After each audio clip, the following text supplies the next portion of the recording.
back. All right, today we're gonna make pork carnitas. So first we're gonna start off with 2 pork chops. I'm gonna go ahead and do this in my Instant Pot. If you don't have an Instant Pot, you can go ahead and throw it in a nice big pot with a lid. Works exactly the same. So we're gonna start off in our Instant Pot, adding about a tablespoon of some rendered out pork fat. If not, you can go ahead and use olive oil or vegetable oil. So while that's getting melted, we're gonna go ahead and hit 2 pork chops with some black pepper and some Redmond real salt. You're not going to want to add a ton of seasonings at this time because we're going to go ahead and add that once everything is nice and cooked. So now in the saute feature, we're going to go ahead and get some color on these. There's one.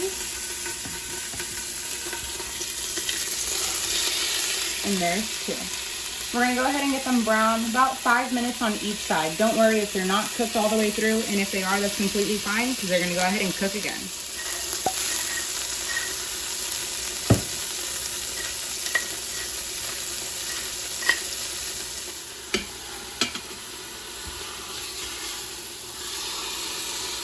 Recipe, I went ahead and used 2 pork chops, but you can use any cut of pork. I highly recommend using something cheaper in price because it's going to cook low and slow for quite some time, so you don't really need anything that's too expensive. Now that we got some decent color, we're going to go ahead and take these out of the Instant Pot and place them on a cutting board so we can go ahead and chop them. First, you want to let them cool for about 10 minutes. We're just going to go ahead and chop this up.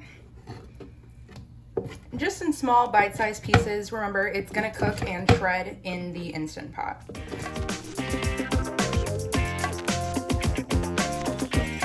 Now that our pork is all nice and chopped up and the bones are taken out, in my Instant Pot, I have it heated at meat and stew, and I have mine at medium pressure for 30 minutes.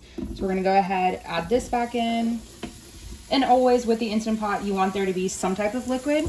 So in my last video, I made ribs and I saved the broth that came with it. So that's about ½ a cup. So we're gonna go ahead, add that in, stir it.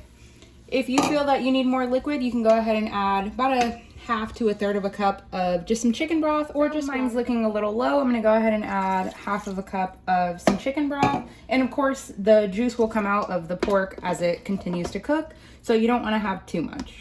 We're gonna go ahead and add some seasonings. In here I have a teaspoon of paprika, garlic powder, and some onion powder.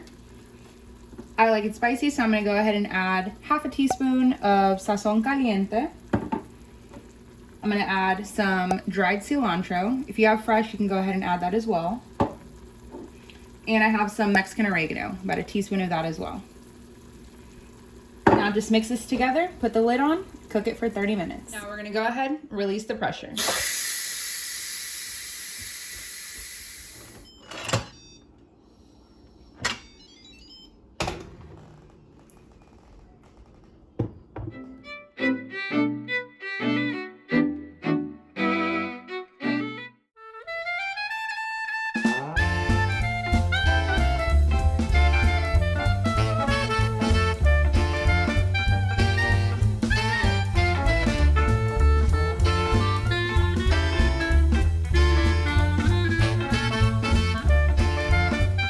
Now for carnita toppings, I went ahead and made some pineapple salsa. I have some sliced avocado, romaine lettuce, some limes, and cilantro.